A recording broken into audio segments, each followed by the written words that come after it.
Welcome to the Big Movement Podcast. If you're ready to create results and make huge strides in your business, finances, personal development, and health, then you're in the right place. Pushing past excuses and powering through procrastination can be a challenge alone. Here, you'll get the support, tools, and knowledge you need to get to the level you desire in your business and life. Let's get started with your host, Byron Ingram. And welcome to another episode of the Big Movement Podcast. Today, we are going to talk about the community building phase of marketing.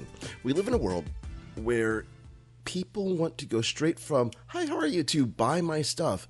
And this ultimately leaves a lot of money on the table.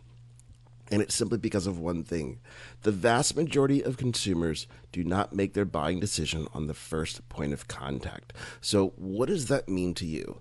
If you're following the old traditional methods of marketing, especially just you're sending out ads, you're putting things in the email and so forth, and you're not building a relationship, you can be leaving up to 97 cents on the dollar on the table. So think about that. If you're only collecting 3 pennies out of an entire dollar, wouldn't that make you upset? But this happens every single day because people don't take the time to build that community, to build that relationship, because that is ultimately what you're doing in the community building phase.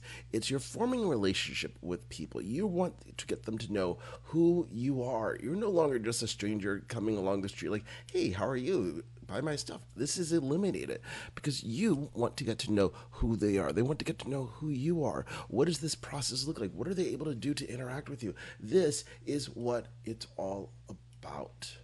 Because you see, at the end of the day, most people don't want to take the time for it because we're in this world, we're busy, we just want to push our stuff out there and so forth.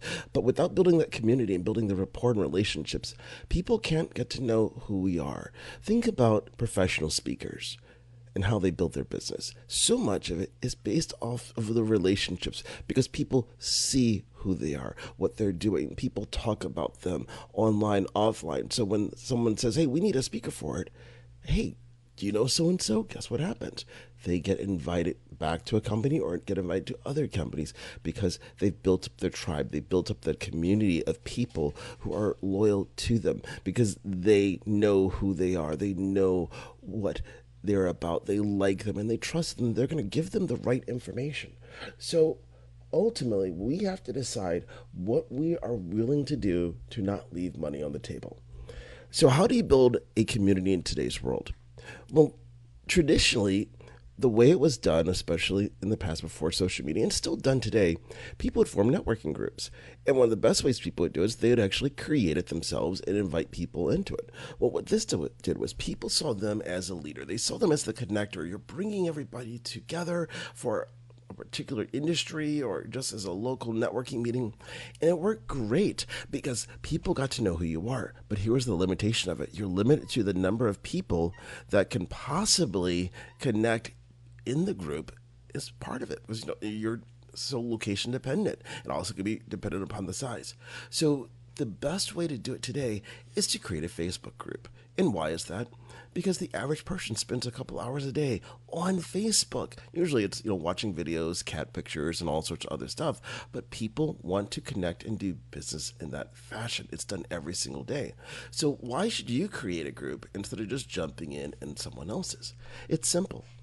People get to know who you are because it's all about you. You set the agenda. You set the rules. You set out what is going to take place in the group. This changes everything. You're no longer just another fly on the wall and you're doing things.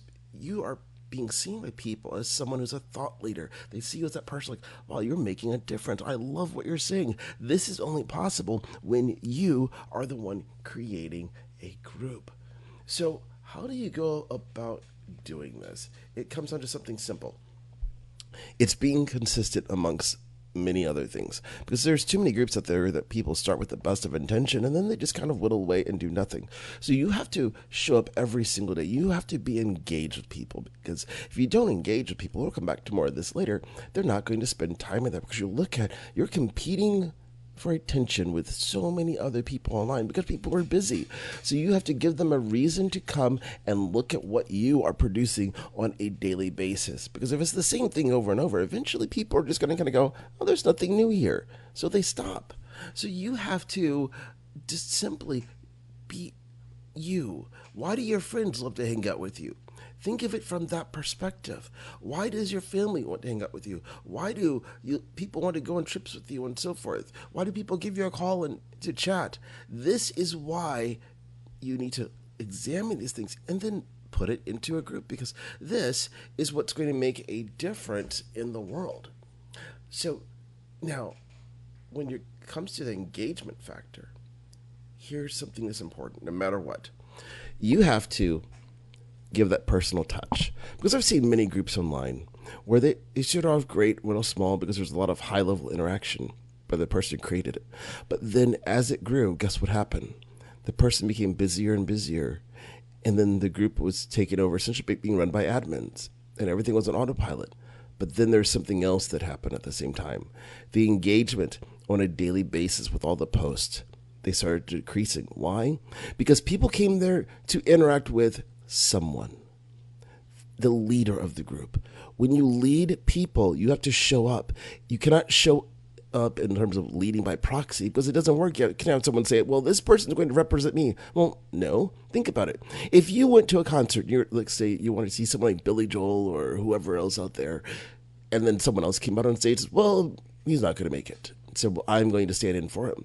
You're going to be a little upset. So think about that with your favorite musician. You would be upset. The same thing happens online within Facebook groups. So you have to show up every single day to interact with people. Is it work? Yes. But you're building a community. You're building relationships.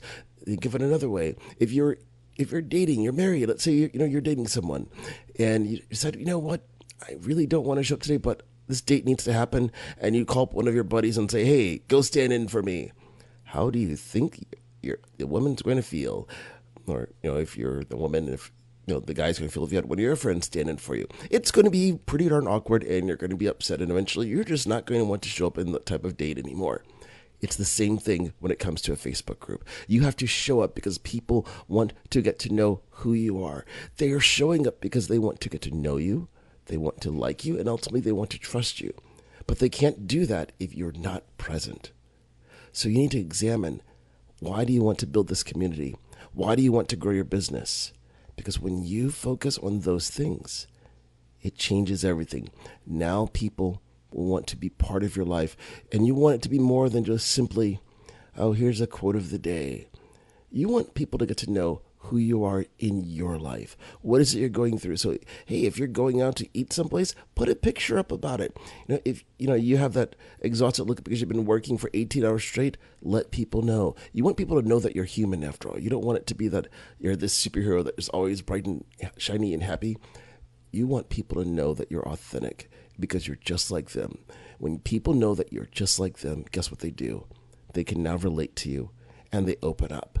And that means that when you enter the next phase of the marketplace, in terms of the business, where it's the expert positioning, they now see you as someone they can trust, because it's no longer that, hey, you're just the slick car salesman, you're going to make this deal happen. No. You're truly interested in who they are. And that is what people want more than anything else. Because remember, you're competing with everything else in Facebook for someone's attention. So if you're not doing things to attract them and pull them in, you're always going to be leaving money on the table. So today, the one thing that you must do to start building your community, to build your tribe, is to simply start doing it. Decide on what type of community you want to build and begin. It doesn't have to be perfect, but you can't build a community until you start. So decide on what you want to do. And it takes just, guess what, one other person to form a group. So start there. Start with your why in your business and begin attracting people and show up every single day. There's lots of tools and strategies of how you can build and grow it. But ultimately, it comes down to one thing. You have to be good at being you. Don't be perfect. Just be good. And the reason is that everybody has those days where things just don't go right. And guess what? You just have to show up anyways. Because you might have heard during this episode, my cat is deciding to say hello. That's not being perfect, because a perfect podcast, they might have edited that out. But this is all about providing value. And I want you to know that when you are building your community, You need to show up as you are, because that's how people are going to relate to you. So go ahead and start doing that. And tune in for next week's episode, where we're going to dive into expert positioning on some of the ways that you can be able to do that, so people see you as the expert and then want to buy from you. So go out there and be awesome today. Thanks for listening to the Big Movement Podcast today. And be sure to subscribe so you don't miss an episode. Now that you've surely been inspired to take your entrepreneurial career and business to the next level, you can stop by the website and get more. And if you're ready to boost your business brand, be sure to grab your free report, 7 Easy Steps to Build Your Brand Today.